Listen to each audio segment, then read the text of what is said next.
Assalamualaikum warahmatullahi wabarakatuh. Kami dari kelompok 3 akan mempresentasikan hasil wawancara kami mengenai analisis dan rekomendasi solusi masalah operasional UMKM Bedah Kopi. Sebelumnya, kami ingin mengucapkan terima kasih kepada Bapak Abdul Musyi, Eskom MMSI, selaku dosen manajemen operasional lanjutan B. Untuk yang selanjutnya, kami akan memperkenalkan diri terlebih dahulu. Perkenalkan, saya Irmawati dengan akhiran NIM 1112. Saya Ginareda Afif Jilovatin dengan akhiran NIM 1001. Saya Delvina Putri Andika dengan akhiran NIM 1094. Saya Dela Putri Indasari dengan akhiran NIM 1141. Saya Adelia Putri Agustina Madoni dengan akhiran NIM 1145.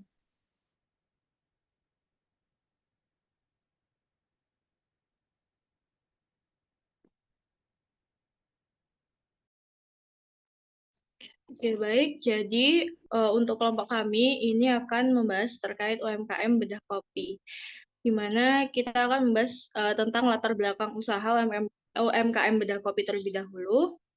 Bedah Kopi adalah usaha mikro kecil dan menengah atau UMKM yang bergerak di bidang minuman kopi, didirikan oleh Bapak Doni pada tahun 2016 di Jember. Usaha ini dimulai dari kedai kecil berukuran 3 kali 4 meter yang menyajikan kopi lokal Jember. Next slide.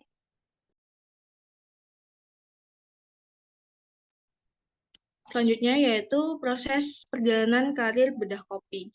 Jadi pada tahun 2016, Bedah Kopi ini mulai membuka usaha kedai yang berukuran 3 kali 4 meter seperti yang sudah saya jelaskan tadi, sehingga dari ukuran tersebut itu menghasilkan inspirasi untuk menamai usaha tersebut Bedah Kopi. Karena kan berukuran 3 kali 4 itu lumayan kecil ya, sehingga anggapannya itu disebut sebagai sebedak atau sepetak seperti itu. Selanjutnya untuk pada tahun 2017 mulai bergabung dengan komunitas Kopi Sukma Elang bersama KUB Arum Sukmojogo, hingga pada akhirnya bisa memproduksi bahan baku kopi sendiri serta memulai usaha rumah produksi kopi dan outlet kopi pada tahun 2018. Pada tahun 2021, Bedah Kopi mulai mendirikan sebuah lembaga kursus dan penelitian atau LKP bernama Kinaria Mandiri yang berfokus di bidang barista, tata boga, public speaking, fotografi, pariwisata, dan ekonomi kreatif. Namun, pada pembahasan kali ini kita akan membahas terkait usaha kopi dari Bedah Kopi saja, tidak dari pendapatan yang lainnya. Next slide.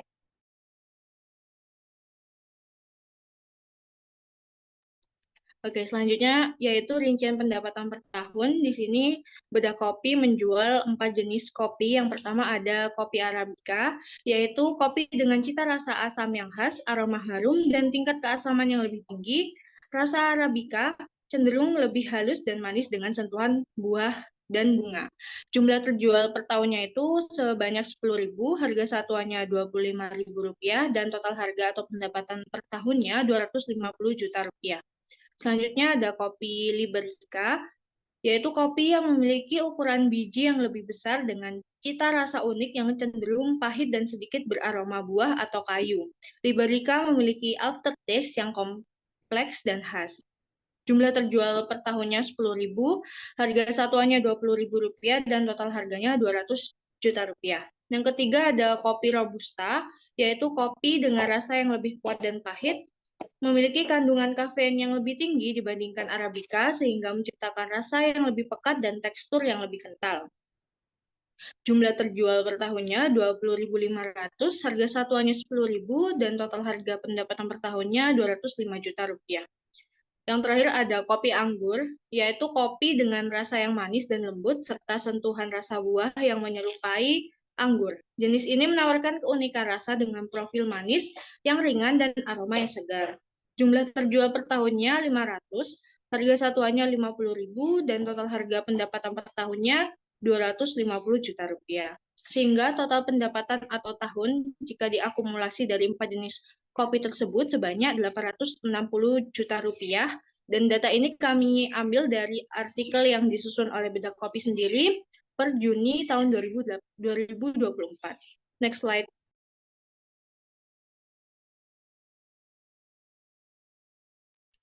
Selanjutnya kita akan membahas tentang aspek teknik dan aspek operasional.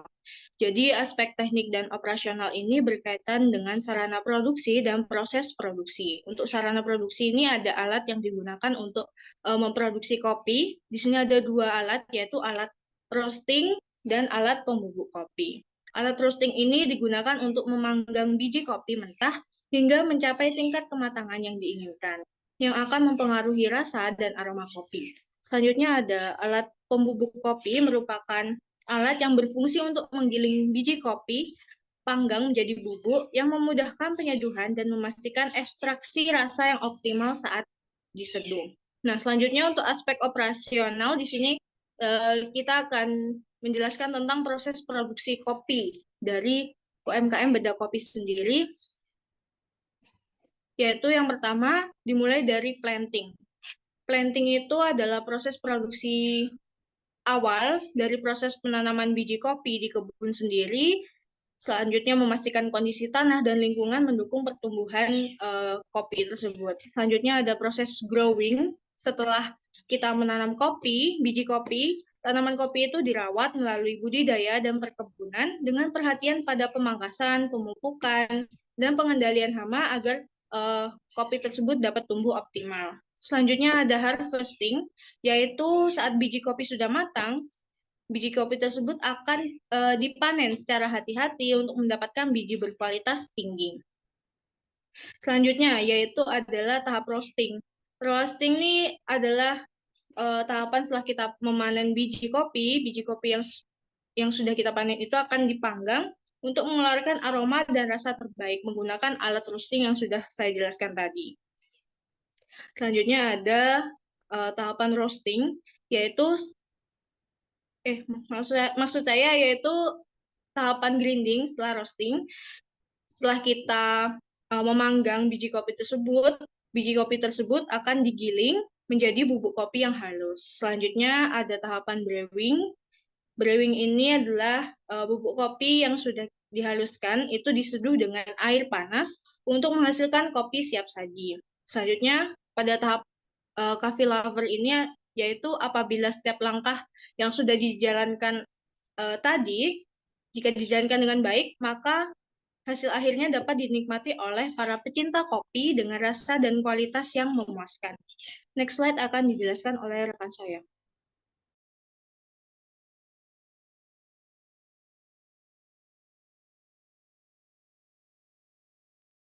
Baik, di sini saya akan menjelaskan tentang tinjauan teori pada penelitian kali ini.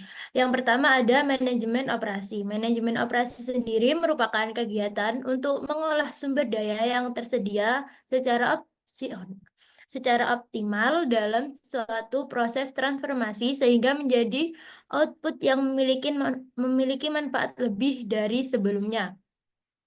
Jadi manajemen operasi ini berperan penting dalam meningkatkan efisiensi dan efektivitas suatu organisasi dengan memaksimalkan penggunaan sumber daya yang ada, baik itu tenaga kerja, material, maupun teknologi.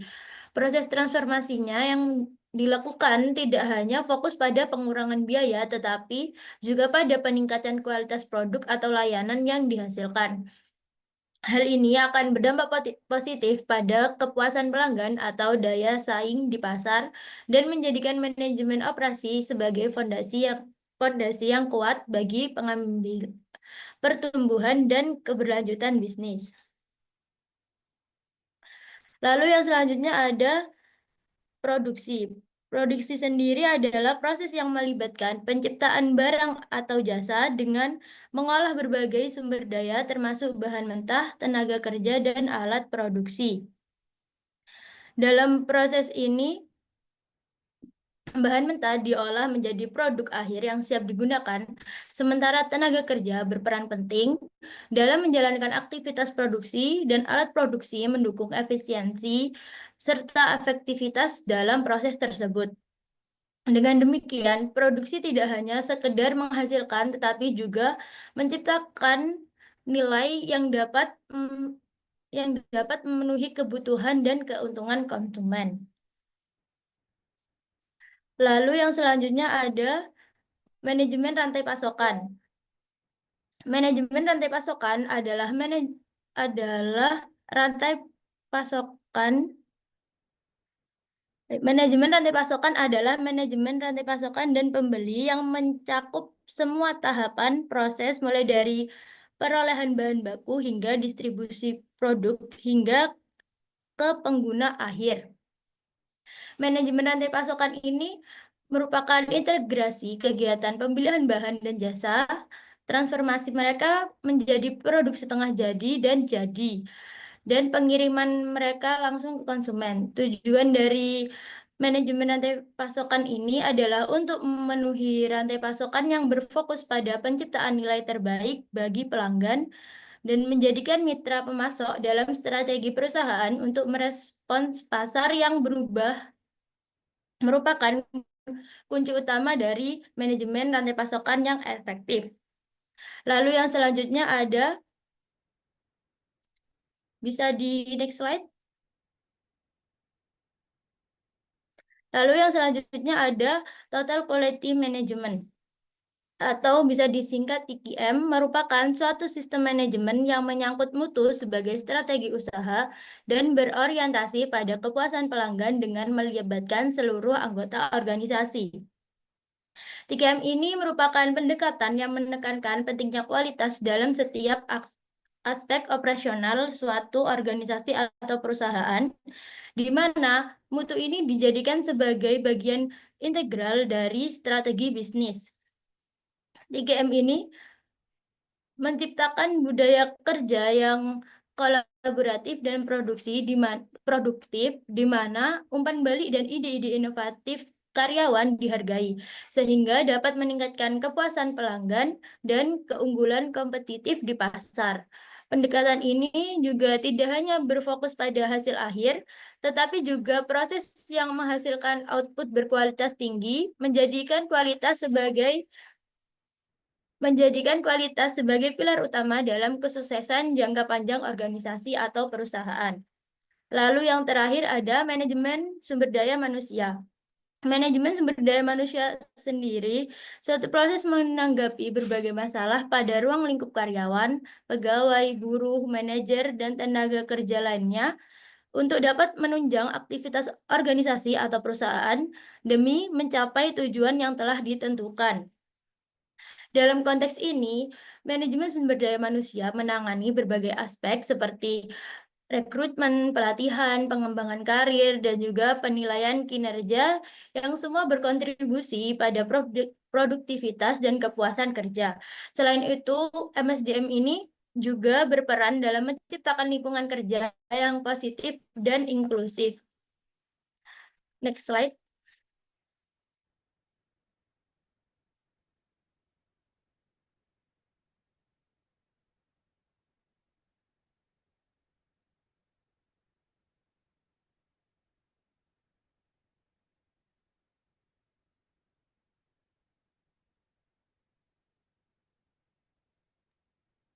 Baik, kita masuk ke materi analisis masalah di dalam usaha UMKM Bedok Kopi. Yang pertama, masalah pada manajemen rantai pasokan, di mana rantai pasokan ini juga berhubungan dengan kontrol kualitas dan manajemen penyimpanan, yang di beberapa area ini sering menghadapi kendala yang berdampak pada signifikan dan efisiensi serta keberlanjutan usaha mereka. Kemudian yang kedua, melalui contoh spesifik dari UMKM Bedok Kopi ini, terdapat beberapa kelemahan yang meliputi pemasaran secara sederhana serta jarang melakukan kegiatan promosi dan jenis produk yang tergolong terbatas. Kemudian terdapat beberapa kendala juga dalam pemasaran secara online, yaitu media sosial dan e-commerce, yang disebabkan dari internal Bedok Kopi sendiri karena kurang terfokus pada strategi di pemasaran online tersebut. Yang ketiga, ada masalah pada usaha terbatasnya bahan baku karena waktu panen tidak setiap waktu, serta tidak adanya regenerasi usaha, dan munculnya usaha sejenis, serta adanya fluktuasi harga bahan baku. UMKM Bedok Kopi ini juga menghadapi masalah dengan kondisi cuaca yang mempengaruhi hasil panen dan fluktuasi harga pasar kopi. Dan yang terakhir ada masalah pada lokasi usaha bedah kopi yang memang kurang strategis. Selain itu, bisnis bedah kopi nyatanya masih memiliki perusahaan kopi di daerah Jember yang menjadi pesaing dari bisnis kopi bedah. Jadi, dari keempat ini yang paling utama itu terdapat masalah karena kondisi cuaca tadi yang mempengaruhi hasil panen. Sehingga UMKM bedah kopi mau tidak mau harus menjual produknya itu tidak secara maksimal, ya karena dibatasi tadi. Next.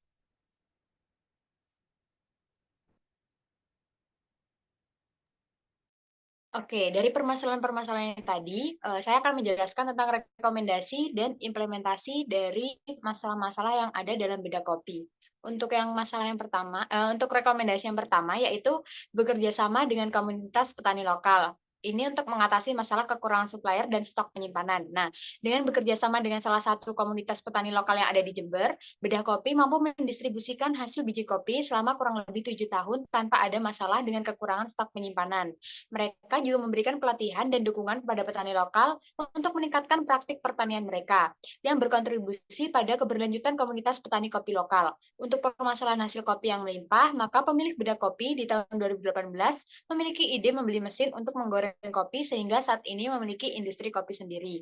Lalu rekomendasi yang kedua yaitu strategi pemasaran terintegrasi untuk mengatasi masalah kurangnya strategi pemasaran secara online. Nah, untuk mengatasi permasalahan pada strategi pemasaran secara online, Bedah Kopi dapat menerapkan strategi pemasaran terintegrasi yang meliputi iklan berbayar, kolaborasi dengan influencer, serta interaksi aktif di media sosial. Hal ini akan memperkuat hubungan dengan pelanggan. Selain itu, strategi yang dapat diterapkan adalah menawarkan promosi atau diskon khusus untuk menarik perhatian pelanggan baru di platform e-commerce. Nah, hal ini dapat mendorong percobaan produk dan meningkatkan penjualan. Dengan beberapa strategi ini, pemanfaatan e-commerce akan menjadi selangkah efektif untuk menjangkau pasar lebih luas dan meningkatkan penjualan. Lalu, rekomendasi yang ketiga yaitu supplier bahan baku, kongsi dagang, penentuan harga tampilan, dan tampilan produk yang inovatif. Hal ini mengatasi terbatasnya bahan baku, belum ada regenerasi usaha, munculnya usaha sejenis, dan fluktuasi harga bahan baku. Nah, untuk mengatasi permasalahan tersebut, pada usaha Bedah Kopi, yaitu terbatasnya bahan baku itu tadi, hal ini sama dengan pernyataan yang telah disampaikan oleh Renaldi et al. Pada tahun 2017 bahwa regenerasi usaha, kemudian akses bahan baku, serta inovasi produk dalam menghadapi pesaing usaha adalah hal yang sangat perlu dipertimbangkan demi keberlanjutan sebuah usaha. Berdasarkan kelemahan dan ancaman pada UMKM Bedah Kopi, dapat dirumuskan pengembangan strategi meliputi mencari supplier bahan baku dengan memanfaatkan relasi yang telah dimiliki pemilik usaha, melakukan kongsi dagang agar usaha dapat terus beregenerasi, penentuan harga berdasarkan pertimbangan kenaikan harga pada masa depan, dan membuat tampilan produk yang inovatif untuk menarik minat pelanggan dan memiliki daya saing. Nah, untuk mengatasi tantangan yang selanjutnya, yaitu dengan membeli biji kopi yang berkualitas dari pemasok terpercaya dan melakukan pemeriksaan kualitasnya. Nah, hal ini untuk mengatasi masalah mengelola kontrol kualitas. Untuk mengatasi tantangan dalam mengelola kontrol kualitas karena sifat biji kopi yang mudah rusak dan variasi kualitasnya, maka solusi yang dapat diterapkan adalah membeli biji kopi dari pemasok terpercaya dan melakukan pemeriksaan kualitas secara teratur untuk memastikan bahwa biji kopi memenuhi standar yang diisyaratkan. Nah, lalu untuk rekomendasi yang selanjutnya ada menggunakan resep standar dan program pelatihan. Nah, untuk mempertahankan rasa dan produk yang konsisten serta mempertahankan loyalitas pelanggan Bedah Kopi, memiliki cara dengan menggunakan resep standar dan program pelatihan. Kopi yang diseduh mempertahankan rasa yang konsisten. Nah, meskipun beberapa orang ini mungkin berpendapat bahwa berinvestasi dalam tindakan pengendalian kualitas dan meningkatkan biaya dan pengaruhi profitabilitas, UMKM Bedah Kopi percaya bahwa mempertahankan standar kualitas tinggi sangat penting untuk kesuksesan jangka panjang dan loyalitas pelanggannya. Lalu untuk rekomendasi yang terakhir yaitu evaluasi pemasok, memberikan pelatihan serta dukungan kepada petani lokal. Nah, dengan menerapkan proses evaluasi pemasok dan memberikan pelatihan serta dukungan kepada petani lokal, juga menerapkan strategi manajemen risiko, UMKM Bedah Kopi ini dapat memastikan pasokan biji kopi berkualitas tinggi yang stabil sekaligus berkontribusi pada keberlanjutan komunitas petani lokal. Seperti yang kita sudah tahu tadi, bahwa permasalahan utamanya itu adalah pada stok karena musim tadi, maka Bedah Kopi itu dapat menerapkan solusi atau rekomendasi dari dari cara ini. Nah, berdasarkan permasalahan yang ada, permasalahan yang ada di bedah kopi, dapat dirumuskan beberapa strategi agar usaha tersebut terus berkelanjutan. Beberapa strategi yang dapat dilakukan yaitu menciptakan varian produk inovatif yang mengikuti tren konsumen agar produk tersebut dapat bersaing secara kompetitif pada pasar yang lebih luas. Nah, hal tersebut itu selaras dengan penelitian yang dilakukan oleh Sober et al. Pada tahun 2023 yang menyatakan bahwa pengembangan produk yang inovatif dapat meningkatkan daya saing UMKM melalui pelatihan dan menciptakan produk unik yang berdaya saing. Selain itu, dilakukan pemanfaatan media e-commerce dengan cara melakukan live streaming dan memberikan potongan harga kepada konsumen sebagai daya tarik produk dibandingkan usaha lainnya. UMKM bidang kopi ini juga dapat memberikan pelatihan pembinaan dan kompetensi sebagai sumber inovasi agar usaha yang dijalankan dalam mendorong aktivitas pemasaran dalam skala yang lebih luas. Untuk yang selanjutnya akan dilanjutkan oleh rekan saya.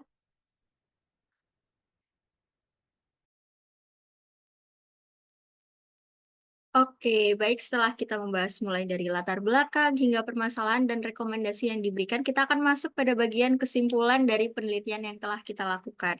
Bedah kopi ini telah menunjukkan potensi yang signifikan dalam industri kopi lokal di Jember, melalui berbagai upaya pengembangan produk dan penguatan hubungan dengan petani. Namun tantangan seperti keterbatasan bahan baku, fluktuasi harga, dan persaingan yang ketat mengharuskan perusahaan untuk beradaptasi dan menerapkan strategi yang lebih efektif. Melalui analisis manajemen operasional, diketahui pendekatan terpadu dengan pemasaran, kemudian pengembangan produk, dan manajemen rantai pasokan adalah kunci untuk meningkatkan daya saing dan keberlanjutan dari perusahaan dengan memanfaatkan hubungan yang baik dengan petani lokal dan menerapkan kontrol kualitas yang ketat. Bedah kopi dapat mempertahankan standar produk yang tinggi dan membangun loyalitas bagi pelanggannya. Kemudian next slide.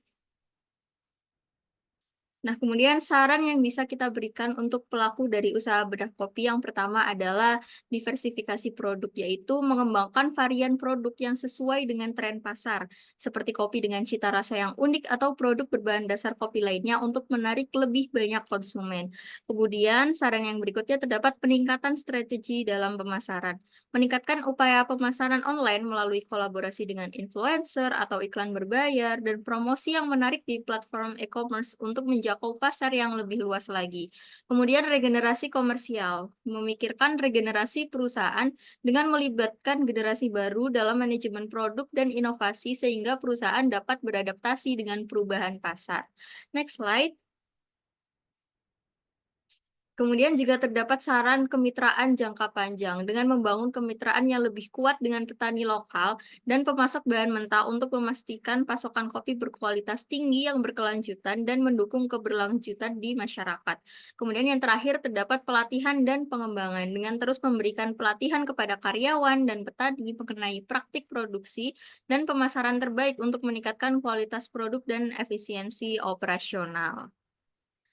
Berikut tadi adalah beberapa saran yang dapat kita berikan untuk pelaku usaha supaya usaha bedah kopi ini bisa semakin berkembang lagi.